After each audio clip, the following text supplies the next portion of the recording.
So good evening, ladies and gentlemen. Welcome to our this month's edition of our Inform India meeting.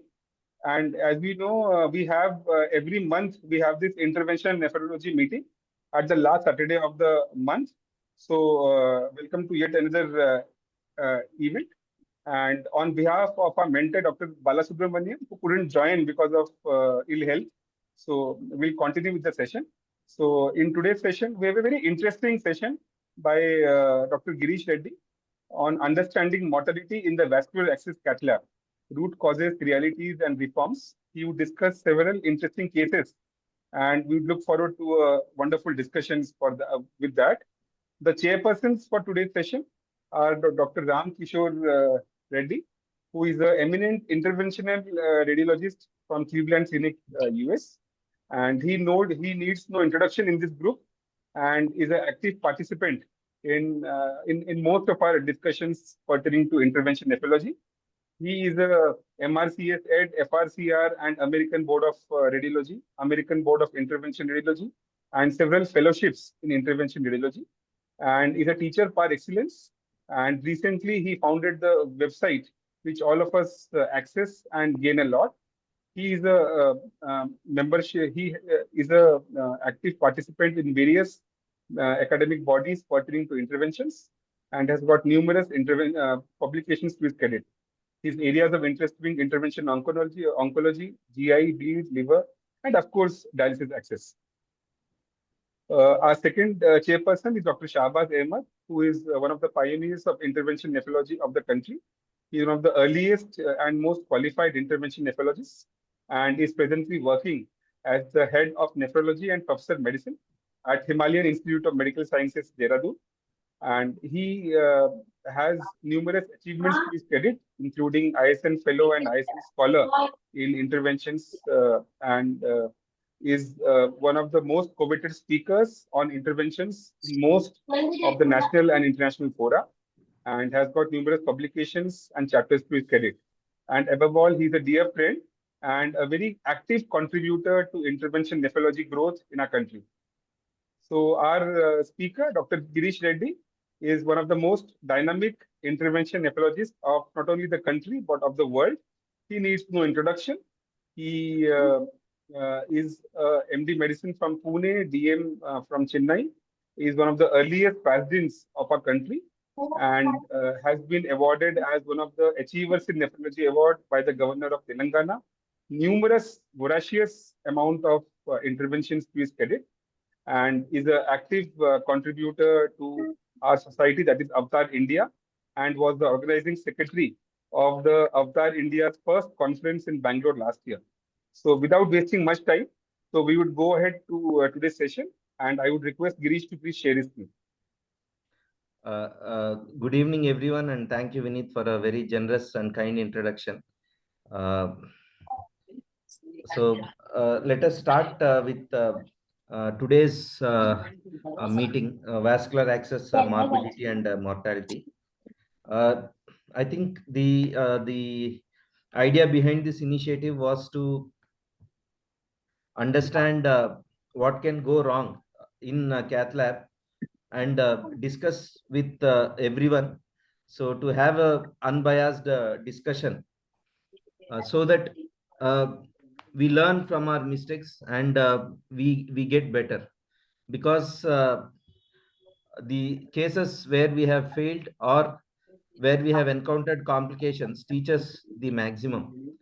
So I think we are grateful to Dr. Ram Kishore sir, who has been mentoring us in this aspect. So the proposal is to do such kind of morbidity mortality meetings once in at least 3 months, so that we get better with our skill set, and most importantly, we make our procedures safe. So with that, I would like to start off this meeting. So today I'm going to discuss 2 cases. So we have kept it only to 2 cases so that we can do in-depth discussion of one of the common techniques we use in our cath lab. So now I'll start with the cases. So the first case is Are you able to see my screen? Girish, put it as slideshow. Okay, sir. One second.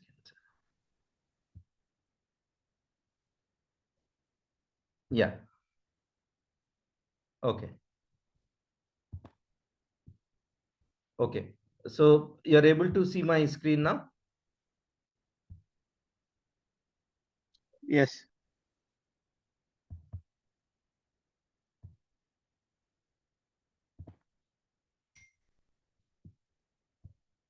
Okay. So the first case, we'll straight away start with the adverse event.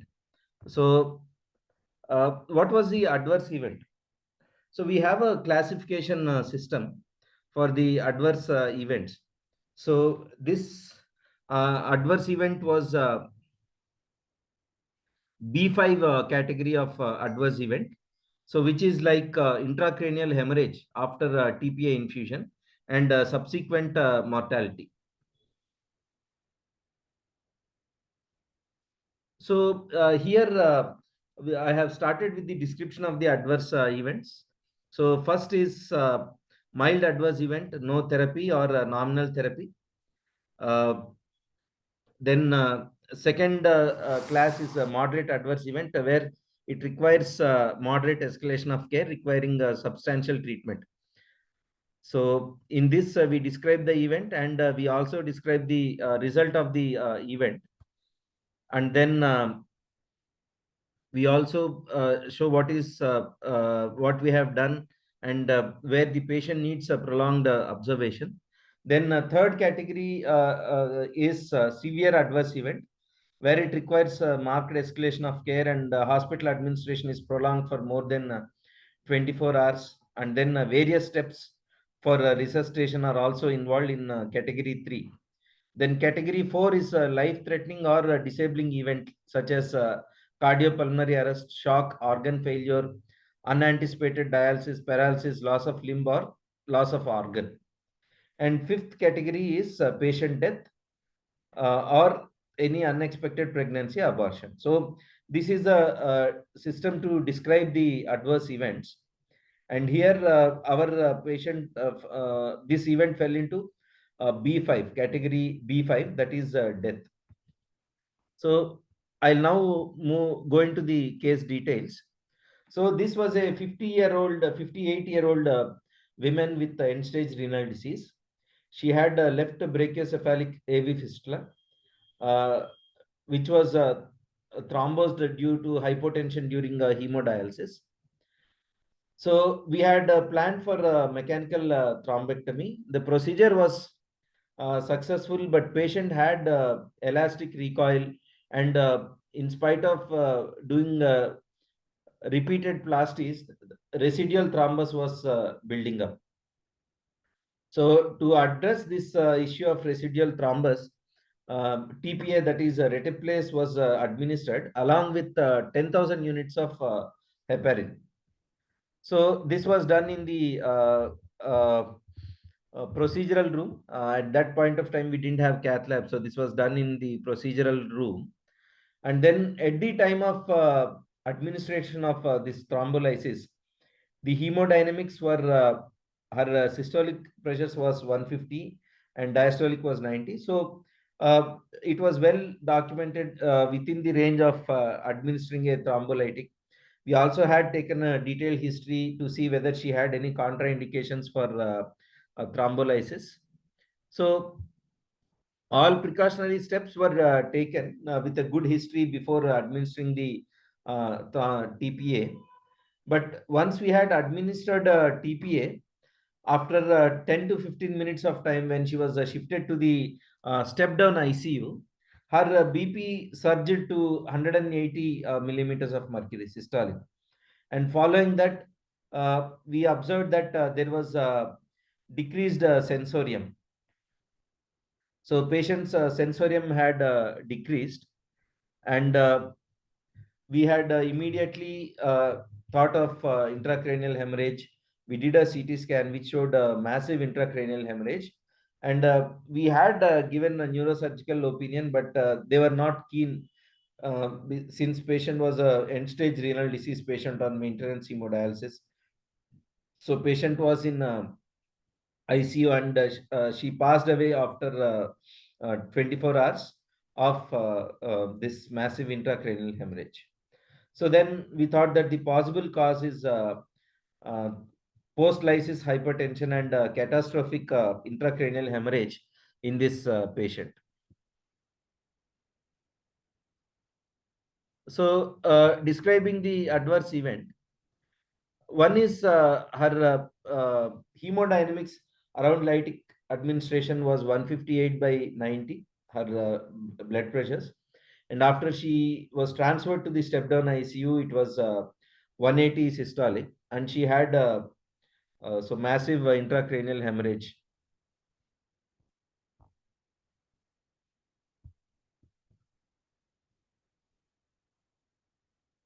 So now I proceed to the second case. So second case also same, the adverse event was category 5. Again, this patient also had intracranial hemorrhage after TPA infusion. So describing the case, she was again a middle-aged female, end-stage renal disease on maintenance hemodialysis. She had a right radiocephalic AV fistula, came with thrombosed access. But this was not hypotensive thrombus. It was a juxtaanastomotic and body of the AVF stenotic lesions were there. So they were doing buttonholing cannulation, and she had aneurysms over the course of the AVF, and the thrombus burden was quite high. We did a plasty of all the lesions, flow was restored, but then the juxtaanastomotic stenotic lesion was recoiling, and then thrombus was building up. So again, we administered same retiplase with 10K heparin. Like 5,000 heparin was given before at the initiation of the procedure, and along with 10 units of retiplase, another 5K heparin was given. So in total, patient received 10K of heparin along with retiplase. So again, her hemodynamics were around 150/90, and then after sheath removal, probably she had some pain, and her systolic BP surged to 170 millimeters of mercury, and again in the procedure room itself, she had sensorium deterioration, and we did a CT scan. Again, CT showed intracranial hemorrhage. So we took a neurosurgical opinion. Again, they were not keen to intervene, and this patient also succumbed 48 hours after intracranial hemorrhage. So these two cases, we had intracranial hemorrhage following the administration of retiplase. So at this point, I would want to discuss. So the first question we had asked ourselves is, do you think this adverse event can be avoided in future? If yes, how can we avoid this? Second thing is, do you ponder on something specific about this case? If yes, what was that? So I think I would request Dr. Shabazz to take over. Dr. Shabazz? Yeah, Girish. Yeah. As regards to use of this one anticoagulant, that you are using about 10,000 of heparin, that seems to be too high. Yes. In my setup and what I had been trained into, so we usually give 2,000 a bolus when we started the procedure. Okay. And even if you have to take the patient again for continuous retiplase infusion, so then my restriction is 200 units per hour. So even so that is how I manage it, and so I haven't come across any case of ICH in my patients. So that's how I have been lucky. And what's the retiplase dose which you use during thrombolysis? Okay, so in both the cases, Shabazz, the thrombus burden was little higher. So I used 10K, 10 units of retiplase, Shabazz. Dr. Girish and Dr. Shabazz, if I may interrupt you, there are some questions in the chat box. Can you just tell for the benefit of beginners that how much of retiplase you use? And if you see statistically, amongst how many cases of thrombolysis you had this case, and thirdly, vis-a-vis to cardiac thrombolysis, what is the dose we use here compared to cardiac thrombolysis? Okay. Okay. So first thing is retiplase is a third generation thrombolytic. Uh, it is more fibrin specific thrombolytic. For myocardial infarction, they use 18 mg, which is 20 units of retiplase. And literature clearly shows the adjuvant effect of and the synergistic effect of retiplase with heparin in cases of myocardial infarction. So even in the description of adverse events of retiplase when used for myocardial infarction also, they have reported 5 cases of massive intracranial hemorrhage when administered in a 10,000 patient population. And in the dialysis access thrombolysis, there is actually a description of one case of massive intracranial hemorrhage when it was used for the thrombolysis of the catheter, tunnel catheter dysfunction, which I am going to touch upon. So coming to the specific point of how much retiplase we use in declots. So normally it depends upon the thrombus burden. So unfortunately, we don't have any specific Girish? guidelines on retiplase use. Much of the literature has either urokinase or there is alteplase which has been used. So some of the literature, we have a case series of uh, this retiplase use in grafts. Girish, Yes, sir. can I stop you there if you don't mind? So, Yes, okay, sir. I Yes, think sir. the new students have been joining. So first, I just want to take a step back. So I Yes, just sir. want to introduce what is the purpose of this meeting, why we are trying to conduct this one. So Yes, see, sir. just to deviate from the topic to start with, I have to Yeah. appreciate Raj Kumar and Girish for getting involved in this type of meetings in the future. So these are called mortality and morbidity meetings. So the reason of starting this one is, see, we all do a number of cases, innumerable number of cases, but I don't know how many of us will look at the quality of the cases that we are performing. So the best way of assessing this quality and not only the quantity is by understanding what are the complications that we are getting, whether these are like, genuine complications or like without knowledge sometimes or without expertise sometimes.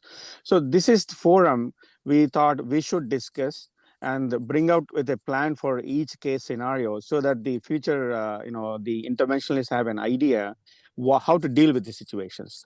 So here, there is no pinpointing to a particular person saying that, okay, why did you do this way? It happened. Things have happened. So here we are trying to see how could we have rectified it? What would so sometimes what anybody have done might be the 100% perfect thing, but we are trying to isolate what is the right thing, what is the bad thing, how can we take these things forward. So this is the basic concept of these meetings. I just want to clarify this to start with. So coming to all the newcomers, what is the TPA, what we are dealing with. So the scenario here is, I think Girish has a case where there is a thrombosed fistula. So ideally, we should start with how do people do thrombectomy? So the basic concepts of thrombectomy. And then, so what is the role for TPA here? So TPA was needed. If needed, what is the evidence to say this is the right dose or this is the wrong dose? Then we had a complication. So the complication happened because of what? In this scenario, it looks like alteplase is the culprit here. So now the question comes in the discussion, okay, what is the right dose, or is it the right thing to use alteplase in this procedure? And so these are the questions we should address. So I think this is where we should jump into the literature. So this is the basic concept of the meeting. So I want to touch base few things of the procedure and everything. You might contradict what I'm saying. Any declot fistulas, so we should access the system, understand what is the thrombus content, and then decide what is the best way of dealing with this one. If it's a declot, I think if I remember, there are 3 or 4 ways of dealing with this one. One is where people put a catheter into the thrombus and inject a TPA, like a pulse technique. This is one way of doing this one. The second way is some people will inject TPA 30 minutes to 1 hour before the procedure into the fistula directly, leave it diluted into the fistula thrombus. After 1 hour, they go back and do the intervention where they think the thrombus might have macerated and it's easy to aspirate. The third one is you use the TPA, but at the same time, you use a mechanical thrombectomy with the devices that we have, like angiojet or teratola cleaner DVS, etc., etc. So these are the 3 types of scenarios where you come across the declot thrombectomy situations. So now, what is TPA usage? Like, if you ask me, I never used TPA in my career. I mean, not that I should not use it. I always was successful without TPA. Then my own group, there are people who use TPA before the procedure, and there are people who use during the procedure. So technique is explained everywhere. Like, all types of techniques has been explained. So now the real question comes: what is the safe dose for the TPA? In literature or in our IR evidence, so what we found is you should not cross like they say 2 to 6 milligrams of TPA, which should be diluted. This should be the safest dose that we can give. I can give you some coincidence evidence from GI bleeding. So we do something called provocative angiogram, where we are provocating a GI bleed to happen so that I can embolize. So in those scenarios, we give we give early course of 5 milligrams of TPA, check for bleeding. Nothing happens, check for bleeding after another 5 milligrams. After 10 milligrams of TPA, believe me or not, the chances of bleeding from multiple sites increases like anything. It shoots up. By 15 milligrams of TPA, you're dealing with multiple sites of GI bleeding. This is GI evidence. And likewise, as Girish mentioned in literature, there is 8% of intracranial hemorrhage after TPA. This has all to do how much we have injected, how soon we have injected, what is the method of infusion. And, and in this case, I think there was an added booster of 10,000 units of heparin. So both together might have played a disaster role in this scenario that could have caused the intracranial hemorrhage. So now I think after this one, the last few slides, we always have to concentrate on what is the real literature evidence, and we should come to a consensus. What is the best way of doing this TPA, and if so, what should be the best dose? And as we go along, if people start doing this, they should share their experience saying that this is what happened, so that we can build up our evidence as the new cases come in the future. This is just my thoughts on this type of presentation, and I'm happy to take questions, and Girish can continue now. Okay. So one of the things, sir, there was one case series of usage of retiplase in thrombosed grafts, sir. So in that grafts, the dose they had used was 5 mg to 10 mg. That was the dose they had used in those case series of thrombosed grafts.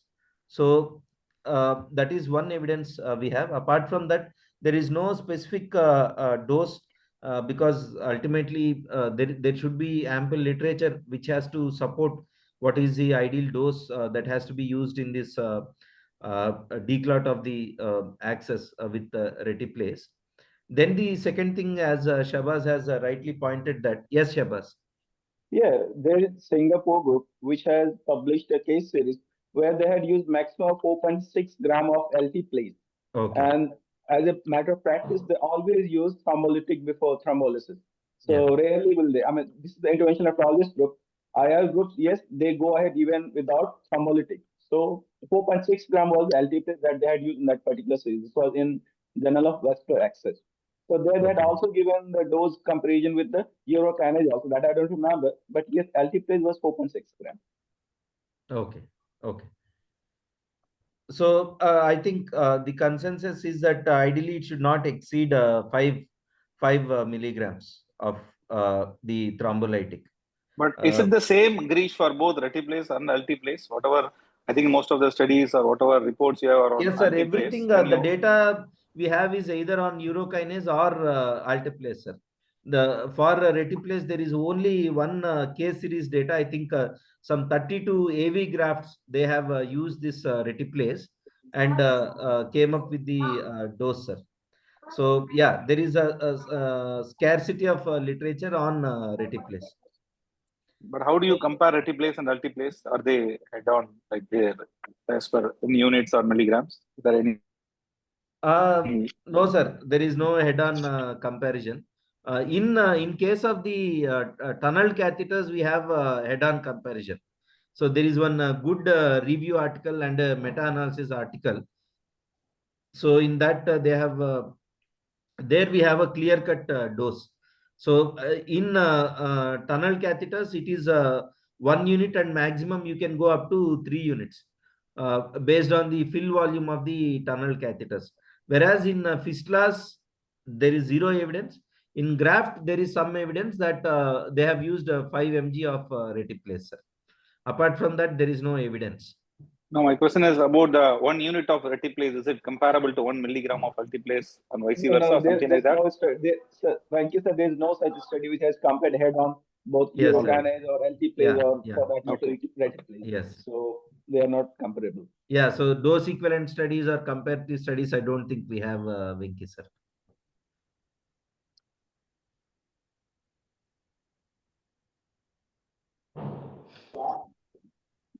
So, Venki, I think that's a lot of every country has got a favorism of what type of TPA they should use. Depends on the cost, availability, and so I think once this what Girish is presenting is, I think as a group, I think this is a question to the audience also. If they have experience in this type of scenario, this is the forum you should open up and give your thoughts, saying that this is what happened, or this could have happened, or this is the time for you guys to ask questions. So whatever we are saying is not the gospel or anything. So this is a time to question ourselves. What I'm proposing is right, or what you are asking is right. And based on that, we can have a consensus. Okay, this is the safest amount that we could do, or this is not safe at all. And then in the future, like I said, keep an eye on how things evolve. So this should be the conclusion of any type of these type of cases. So first thing, what Girish explained was an adverse event.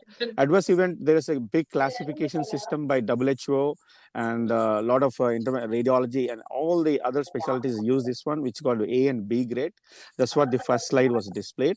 So each adverse event, the adverse event could be effect of sedation, it could be effect of stenting, the emboli going somewhere, bleeding, anything, any minute thing which has delayed the outcome of the procedure is considered to be an adverse event. And the worst adverse event is B5, which is resulted in the death of this patient. So especially those cases which are B5, we should understand the root cause analysis, what happened in this case, what are the steps we should do, and how can we avoid this one. I think this is the idea for this case scenario. So Girish, when you completing this case, concentrate on these questions. Okay, this is the adverse event, and this is what we all think is safe thing to do. And this is what we'll do in the future. Shabazz, you have been also using a retiplase for the thrombosed access, right? Yes. So what is the dose you have been using, and what is your experience, Shabazz? Girish, to begin with, I'll push 2 units of retiplase. Okay. Okay, 1 unit from each side, antigrade and retrograde vascular sheets. Okay. And afterwards, if I need that, look, still there's some clot and I don't feel too confident the flow will be maintained, then I'll start retiplase at the rate of 0.5 units per hour.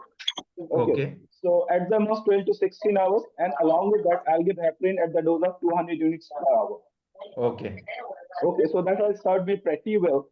And I haven't come across any major hemorrhage with these protocols. Okay. So cumulatively, you are giving almost like 15 units of retiplase over 24 hours, Shabazz? Yes, at the most. Okay. Okay. And what is your experience with the adverse events? Did you notice any bleeds? No. Okay. Sometimes from the fistula side where there have been punctures, there can be some sort of bleeding. Otherwise, no any systemic bleeding any other part. Just the fistula cannulation site, there may be some bleeding. Okay. Where I have to put a persisting switcher of 8 and it controls. It gets controlled with that one. Okay. Okay.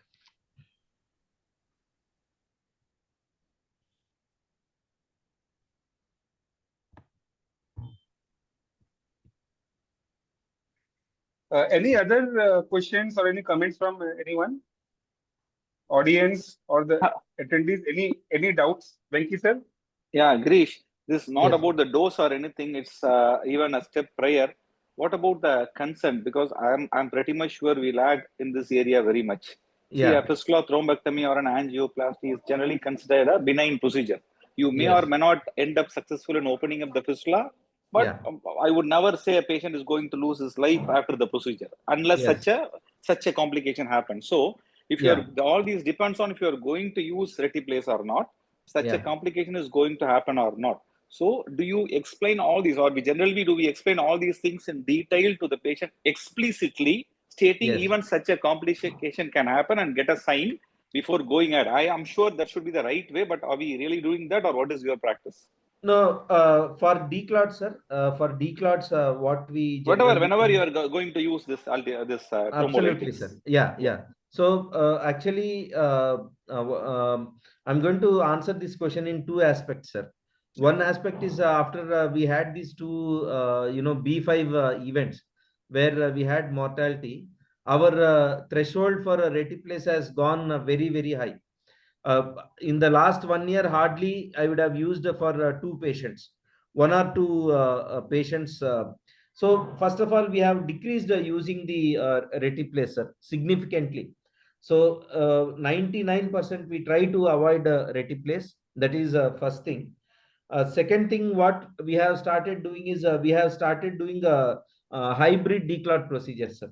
So whenever the thrombus burden is little higher, what we do currently is that, in fact, SGPGI, Dr. Santosh had presented in Avatar meeting also. What we do is we open up the fistula, surgically we open up the fistula, we extract all the thrombus through the opened fistula, and after that we proceed to do the endovascular procedure. So the usage of retiplase has significantly gone down, sir. But as a mandatory thing, whenever I take a access declot, I explain patients about all the complications, and we take a separate consent for thrombolytic, sir. We explain the risk of IC bleed. We give them the option of alternate access.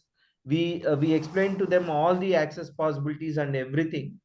And once they give consent, after knowing this complication of IC bleed also, then only we proceed to use this thrombolytic, sir. And the second thing is monitoring is also like we make sure that the systolic pressures are less than 160. So if the pressure is systolics are more than 160, we never administer retiplase. So all these things we take precautions, sir. But consent, yes, definitely we take a separate consent for the thrombolytic. All right, good. Yeah.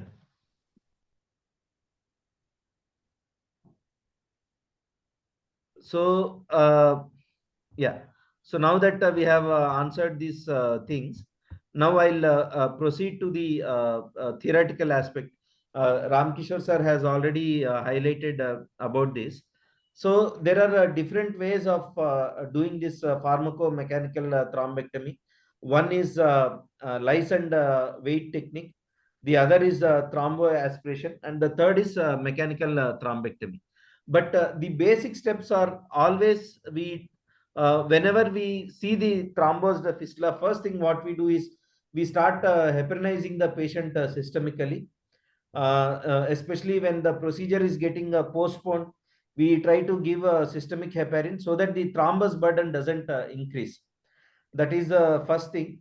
And then, so as Shabazz told, sometimes we lyse the clot with minimal dose of TPA, and then we do balloon maceration of the clot. and mechanical pull through of the arterial plug using this Fogarty balloon. Fogarty is a embolic balloon that is used. But majority of the times, what we do currently is we do surgical declot or a hybrid declot procedure, wherein we combine both surgery and endovascular. Then I think SGPGI group, they use a cleaner XT device, so that also macerates the thrombus. Then we have used in 2 cases we have used angiojet, but somehow our experience with angiojet has not been great. Okay. So now doing some literature review on retiplase used to the salvage of access. So what is the ideal dose? So the ideal dose is it is ideally between 2 to 6 mg of retiplase, and where you have to infuse. So it is better infused directly into the fistula so that it reaches the clot and it stays maximally at the clot. Then what is the duration? Duration again is a gray area. So either you can give it as a bolus, or what Shabazz practices, you put an infusion catheter or a venous cannula and you administer it as a continuous infusion. So there is no consensus on the duration of the access. Okay. So then doing the literature review, how do we declot? I think Venki sir had done one good webinar on this declotting of the access. So there is a technique called push and pull technique. So you push the clot into the central venous system, and then you pull the arterial clot.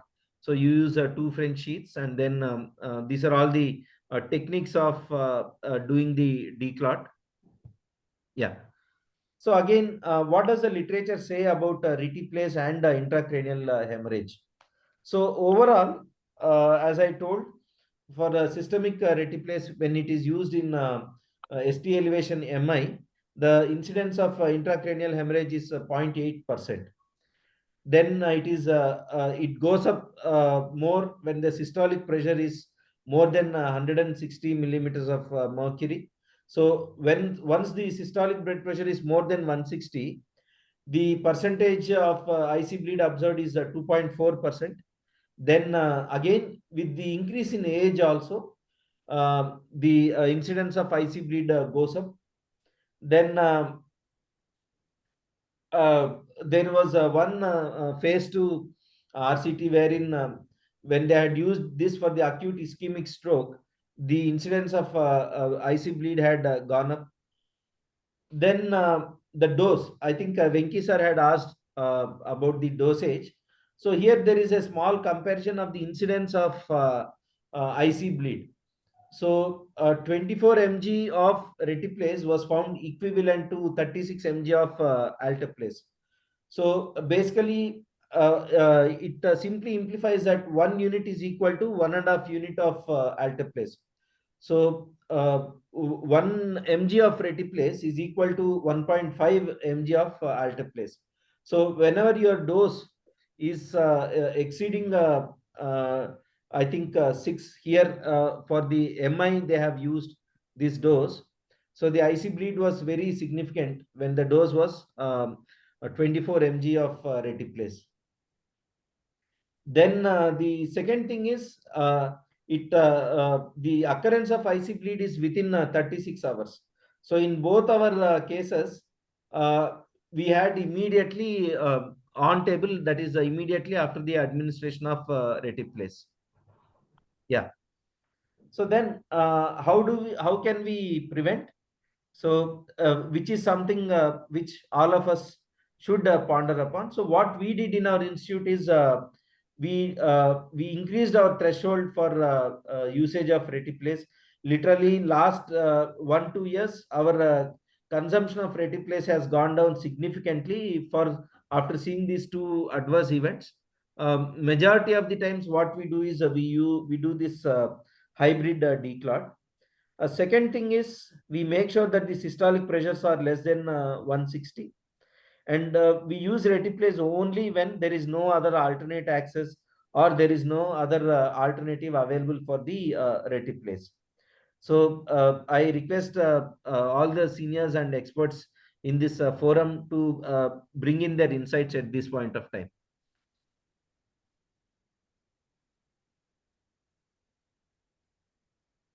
So Girish, this is Adrian. Thank you for presenting this case. Can you hear me? Yes, sir. Yeah, we can hear you, sir. So very interesting. You're right. Everything is a gray area here, and we kind of drive this by the seat of our pants. Let me ask you a question on these two cases. I think one of the cases you said there was an elastic lesion in the juxta area. Yes, So sir. my question to you is, if that was the case, why would you put TPA? Either you stent it or you put a catheter and call the surgeons in for a juxta lesion. Correct, sir. So I'm just wondering, what was the point? If it was us, at least me, I would have stopped it and said, put a catheter, call the surgeons, and move on. Yes, so sir. it's interesting. Practices are different. I'm not finding blame. I'm just trying to figure out. Yes, sir. Number Yes, two, yes.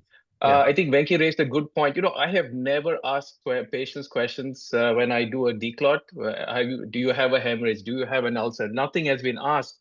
And Yeah. now when you bring this forward to me, I'm thinking this is such a valuable learning point. I need to change my practice. Yeah. Number three, regarding the dose of TPA.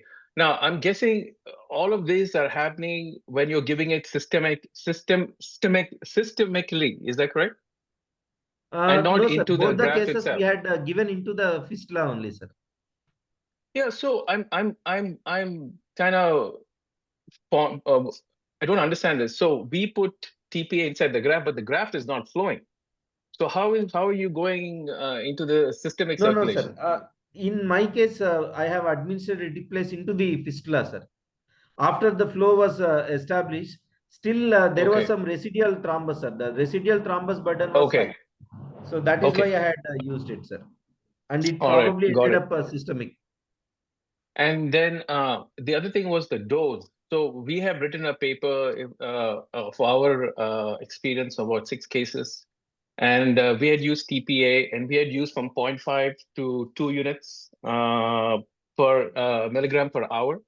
And I'm wondering in these cases whether we should start with the smallest dose, because I think the previous speaker, Gujarat, if I remember his name, he had mentioned an interesting observation. More than 10 milligrams will cause you to bleed from anywhere and everywhere. So I'm wondering in these cases, A, should we not start with 0.5? And number two, when you start these infusions, are these patients on the floor? Are they in the ICU? Are you monitoring? Are you monitoring coags? They are in the ICU with strict monitoring of the blood pressure. And in fact, what we do is we also keep a NTG infusion handy, sir. In case we are not able to control the systolic pressures more than 160, we immediately start NTG infusion as well to maintain the pressures less than 160, sir. Right. And are you monitoring hemoglobin and fibrinogen and PT-PTT? Yes. We how monitor often are you doing that? hemoglobin, sir.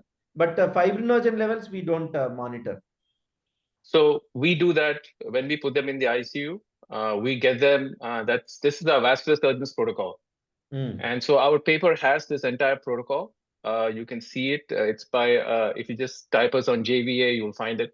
And so our vascular surgeon says we need to monitor the fibrinogen. And as soon as the fibrinogen level falls below 200, we either stop, hold, or whatever it is that we need to do.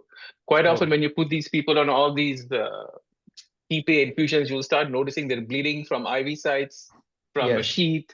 I don't know if you have noticed that. We have noticed that sometimes we put temporary dialysis catheters, they're bleeding from there. It becomes a whole problem. And so once you start bleeding from there, we just stop because now there's a hole and the patient is continuously bleeding. There's no point doing the TPA at that time. Yeah. Absolutely. So that was just our experience. No, sir. We also had the same experience, sir. So I think in our first year, in 2022, we were very liberal with TPA, sir. So all these 2 cases of IC bleed happened probably in 22, late 22 or 23. So both the cases, the one was like we used excess of heparin, and the dose of retiplase was also little higher. But the most common thing which we have seen after we gave reticulase was bleeding from the sheath side. Second thing we observed was patients, some of the patients would have gum bleeding, sir. They would have the gum bleeding and bleeding from the sheath. So in both the events, we would have to stop the reticulase infusion immediately after giving this. One more thing is we don't give an infusion of heparin. We just give a bolus and that's it. Maybe 2000 and stop. And just let the TPA. You know, I know you presented there is a synergistic effect in MI, but I'm not sure in it makes sense probably in an MI because that's life sustaining. Yes, sir. In a TPA, you're not sustaining someone's life, right? You can always put a catheter and get away with it. So maybe this would be a situation where you don't want to give so much heparin.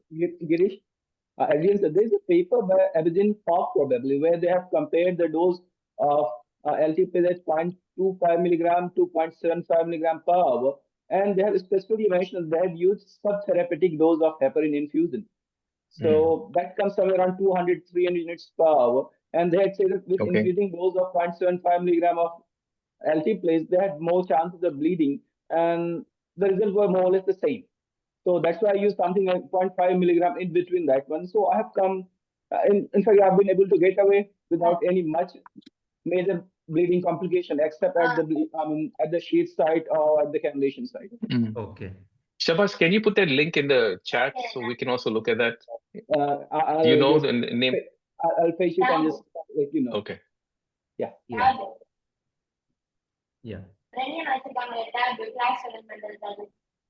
Then the other thing is that the heparin dose, sir. I think heparin dose also it should be less than 5,000 units whenever we are using this thrombolytics, because in both of my cases, what I had observed was the dose of heparin was exceeding more than 5,000 units. So that also probably had a synergistic effect in the IC bleed. So once IC bleed has started, I think this excess dose of heparin has helped in sustaining the IC bleed. Because of that, even though we gave antidote of heparin, by that time itself, patients had bled massively. So even with the urokinase, I had one case of IC bleed, sir, but it was not threatening IC bleed. So patient had this was the era when we didn't have any of this TPAs. So one patient, she had graft, and she came with absence of thrill in the graft. So after declot, I had given urokinase. She had IC bleed, but that was not significant. She just had a headache, sensorium, everything was preserved, and she just sustained.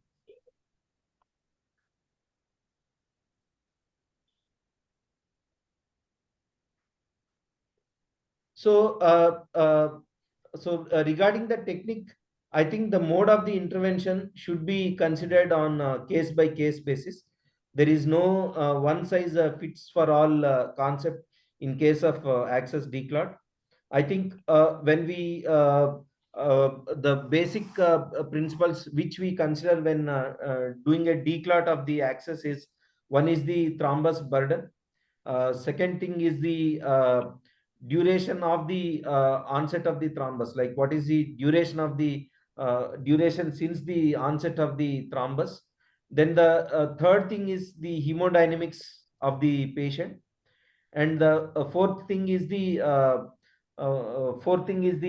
dynamics of the access as such. So all these play a key role in the determination of the mode of intervention. So if the thrombus burden is very less, majority of the times we get away by just a simple mechanical thrombus maceration.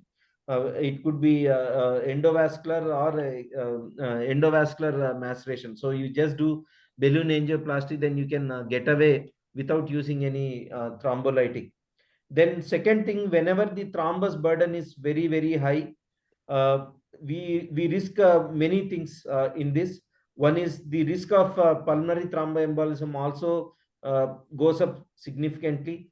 The second thing is thrombolytic related complications also go up significantly when the thrombus burden is very high, and the chances of our success in declotting also goes down. So whenever we encounter the thrombus burden is very high, we revert to the surgical and hybrid declot. So we combine both surgical and endovascular declot. Then off late, what we have observed is the hemodynamics play a very, very important role. So we have to be very much cognizant about the perfusion pressures of the axis. If patient has hypotension, then no matter whatever technique you use, the outcomes are not going to be great. And I can now say that the role of thrombolytic is just like an adjuvant. So the hemodynamics and the perfusion pressures play a significant role. So if the pressures are not good, then no matter how much ever thrombolytic you give, it is not going to help. And on the contrary, if the perfusion pressures are high, then you don't have to really use any thrombolytic. So this has been our experience with regards to thrombolytics in this axis. So now can we work upon building upon a consensus for the thrombolytics? Venki sir, Ram sir, Shabaz, Adrian, everyone in this forum? So, the other thing I would mention also, is the new devices like Penumbra, all these suction devices, they will help you take off much of the clot. And so, as you rightly said, if the clot burden is large, you will give more TPA. But if the clot burden is less, the simplest thing that we can do is reduce that clot burden so we can give the minimum dose of TPA. So I think Girish, you touched on a good concept. So see, for TPA, the question comes, is this the case that I should use TPA? Like I was telling you, I never use TPA in any of my fistulas. So not that I don't want to use it. The technique that we use are sufficient enough that there's no need for TPA. That's how I put it. Heparin, I always used to give depending upon the duration of the procedure. If I'm half an hour, 2,000 units. If I'm extending beyond 1 hour, another 2,000. This is how I used to calculate. But there is a role for TPA, but with a caution. So my take home messages for this scenarios are: what is the type of fistula? What is that I'm dealing with? How long is the fistula has been working? And all of us, if you're dealing with a thrombus which has been sitting for months, that's a different scenario. With a scenario which is clotted just a week ago or a couple of days ago, so the scenario changes. So this today's presentation would have been beneficial or more added benefit if we had shown some pictures to make sure that people understand what is that we are talking about. So I think we should do one more meeting where we really understand how the declotting mechanisms are done. That's number one. Number two is, we have so many advanced technology in the US, mechanical thrombectomy and everything. We hardly go for TPA. The other thing is, there's a difference between a graft and a native, because in the native, a residual thrombus is acceptable because there is a natural flow. With the natural flow, with the time, that thrombus will slightly dissolve. While it's a graft, we have to make sure there is no filling defects or anything. So these are two differences you have to make and understand what is the best way of managing these things. And coming to the real dosage, you should always start very low and be careful as you increase the aliquots. See for the signs of bleeding. And one more important thing is, if your procedure is taking almost an hour, you should think, is this a successful procedure? Is it just a salvage procedure? Because the longer you stay in a fistula, you should understand your outcomes are going to, success is going to come down, because there's something is happening which is stopping you from getting successful even after 1 hour. So you should have a clear-cut idea what will be the outcome of this fistula. So that will be my take-home messages for this one. Like Girish said, we should all say, okay, there might be a role for TPA, and what should be the dose? We should come with a consensus with some evidence. I think I'll stop there. Thank you. Okay, so from my understanding, I think we have a minimal consensus that the dose of TPA should not exceed 5 mg.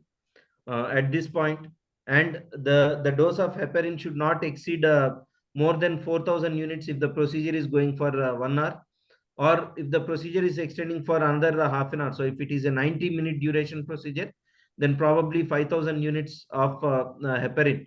And then, so you choose the dose of the thrombolytics, and you choose the usage of TPA on case-to-case basis. Again, I would, there is no easy answer to this. Like you said, start slow and go ahead and monitor the fibrinogen levels and see, because you don't know how this is going to work out. Patient may have liver disease. You just don't know anything. When the patient, at least we don't know, sometimes patient just walks in and we're like, okay, let's just do something. So I would be careful. I would monitor. Agree, when you do all of these things, the cost just skyrockets. Imagine putting a patient in the ICU. It just skyrockets. Imagine getting TPA, PTT, INR, fibrinogen every, 6 hours. Imagine all of that thing. That cost is going to be much, much, much more expensive. I always believe go slow and monitor. Nothing will happen. If this patient has come in, like the other speaker just said, is it chronic clot versus acute clot? You can always put a temporary catheter and you can go in and dialyze. You're still fine. It is better to put a catheter than lose a life. That's what I'm hearing from this conversation. And I would go slow and see, and you always have your surgeons on board. If things are not working, we can always get the surgeon. Having said that, it's unfortunate. I'm happy I joined this today to learn something, because we've never had this complication happens yet, but it's good for me to know. So again, my point is just go slow, monitor the patient and see what happens. Adrian sir and Ram sir, I really agree with your point of view.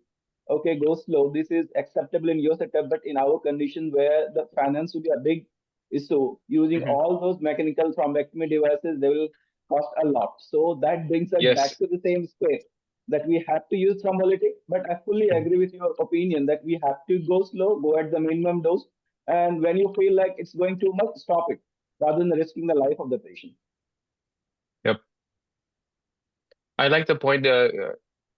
Is it Ram, Dr. Ram? I don't know. He's a guy from Cleveland. Is that who I'm talking to? Yes, sir. Yes, sir. Yes, sir, I like what he said. I think that is right. If it goes more than 1 hour, that is my threshold.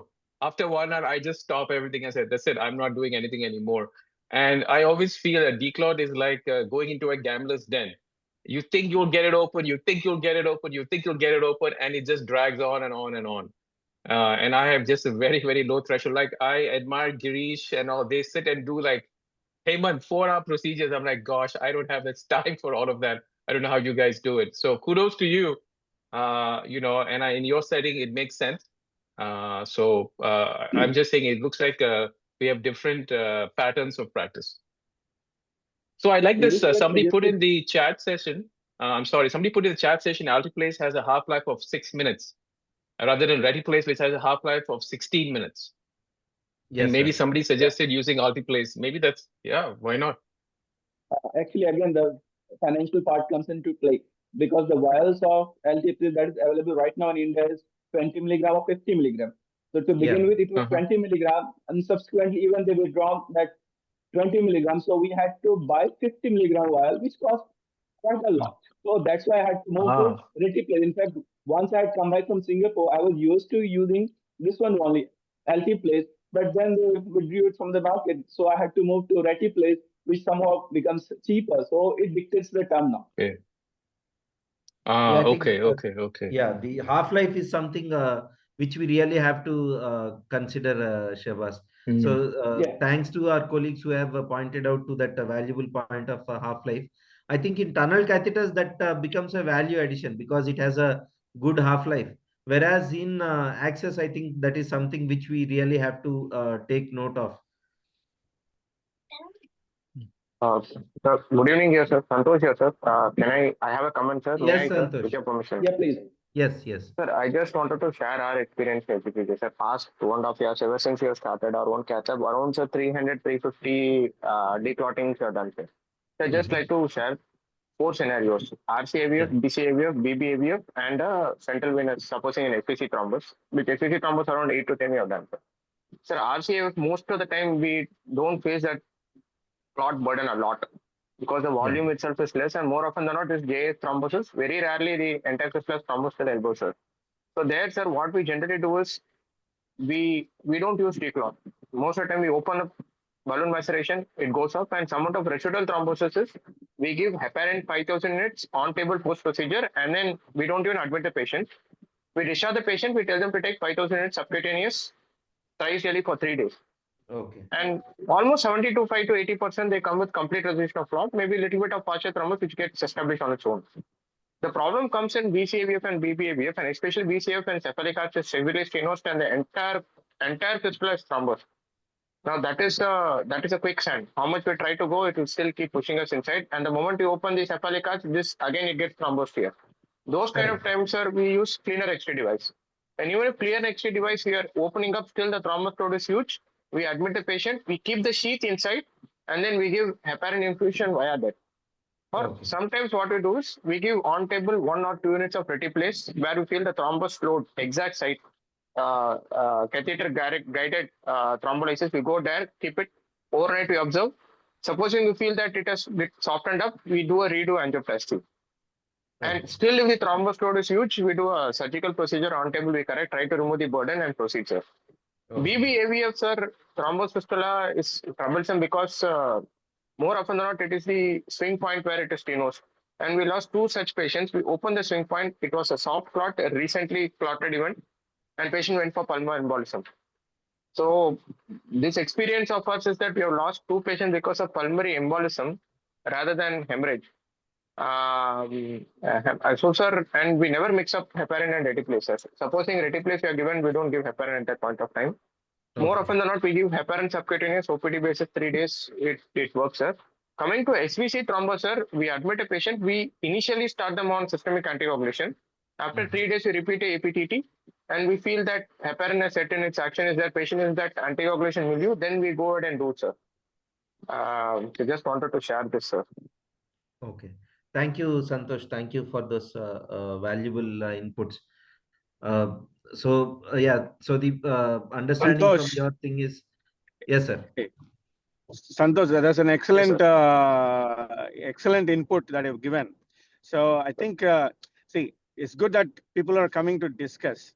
So I think in one more meeting with somebody really showing a basic steps in how to do declot. And I think that will be an interesting topic to discuss. So I think and to add to Santosh, maybe we want to ask him to do that webinar again, sir. It's a good point you have mentioned. Yeah. So coming to the Western side, we hardly ever systemically heparinize anybody because of the mechanical devices. So we, like I said, no IV systemic or anything. Like we just take the patient into the IR. We use the technology tools that we have. We do that one. Not that we don't want to use it, just to avoid this unnecessary, risk of bleedings and everything. And the outcomes, I mean, both ways, because the finance is what dictates which way we're going. I think with so many cases you people doing, you can demand the pharmaceutical company to make low volume aliquots of TPA. Maybe that might be feasible so that you don't need to. We have been on them for the last 5 years. Yes, sir. Sir has been speaking about that, sir. Yes, sir, Girish sir was also telling, sir, he had spoken to directly, I think, Reliance and all those people, sir, because it would be last 5 years we have been on them, sir. Lower volume aliquots. It hasn't succeeded. Yeah. Make this more attractive by showing images. We'll do that, sir. Yes, sir. Yeah, are there any more questions or any suggestions for anyone? So one last thing. So one last thing, Shabbat. So the way we should end this one is, once we discuss, we have a consensus, we should put that the consensus of this meeting in the group so that people take that just saying that, okay, what is the outcome? What did we suggest today? So that this should stay in a folder or something so that people can go back and review, okay, what was the scenario? What is the consensus we made? So that it is not lost in one of those messages of WhatsApp. Okay, sure, we'll try to do that one. So since there's no more questions, so we come to an end to this session. I'm thankful to my co-chair, Dr. Ram sir, and thank you to Adrian sir for sparing the time for this meeting. And most I'll thank to Dr. Girish who took up the courage to take such a topic, because everyone usually tries to escape from mortality or morbidity meetings. So I'm really thankful to Girish, and maybe you'll put some message of the conclusion of this meeting in the Inform group itself. Thank you. Good night. Yes, Shabazz. I think so. I have some more other complications as well. I think after next 2 months, we'll take up that aspect. So today we thought that we'll cover the entire thrombolytic complications in one webinar. So that's why we just focused on this. Yeah, thank you, Shabazz. I will draw the consensus in the group, and I'll also, as per Ram sir's suggestion, we'll try to make a document wherein we pile up all these consensus. And next time when we do the revision of our guidelines of vascular access, we'll try to incorporate these points into our revised guidelines, Shabazz. Okay. Oh, I just wanted to say one thing, just one thing, Shabazz. This is so interesting. This will change practice.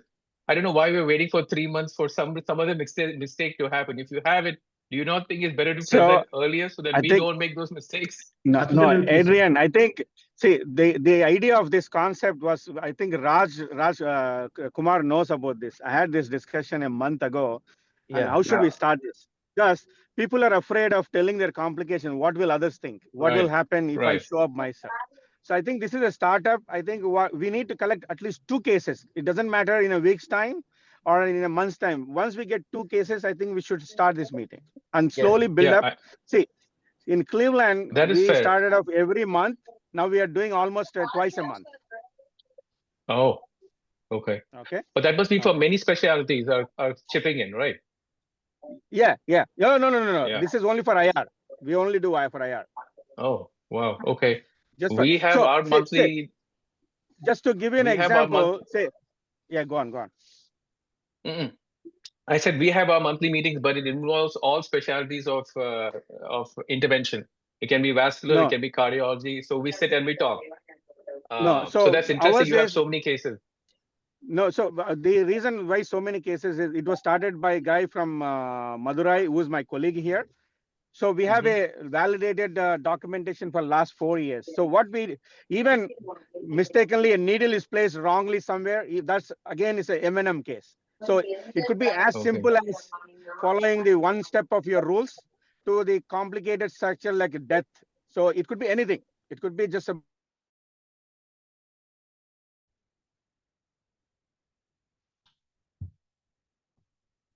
Ram sir, I think we can't hear you, Ram sir. Everybody is muted by one of the admin. I don't know who's that. Sorry. I don't know.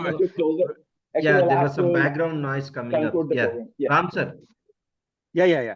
So what I mean to say is, it should not be a small case or big case. Anything minute which you think might change the idea of the other person should be discussed. That goes to the morbidity.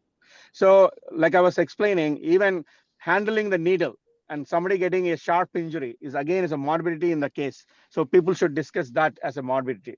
So this is how we build up. Yesterday, we were doing a central vein angioplasty. The 14 balloon ruptured in the subclavian vein. So thankfully, I had 2 guide wires into the IVC. So what I did immediately was I used the other wire, put up a 10 millimeters, 10 mm balloon, inflated it, and then anchored the ruptured balloon and pulled it out from the axis. So yeah, so we have quite a lot of cases for discussion, Ram sir. Okay, Girish. That's very good, Girish. Excellent. Yeah, I'm hoping to hear more from you. Yeah, now I think I should talk more about complications. Yeah, I think that is the thing. Intervention is so small. We've covered almost everything. These are the things that we don't talk about, and I would love to hear it. Definitely, sir. Okay. So I think there's no more talk, no more suggestions. So I'm going to just close this session now. Thank you everyone for all right, Shabazz. Thank you. Thank you, Girish. Thank you, Dr. Ram, thank you. Good night, guys. Good night. Good night. Thank you, guys.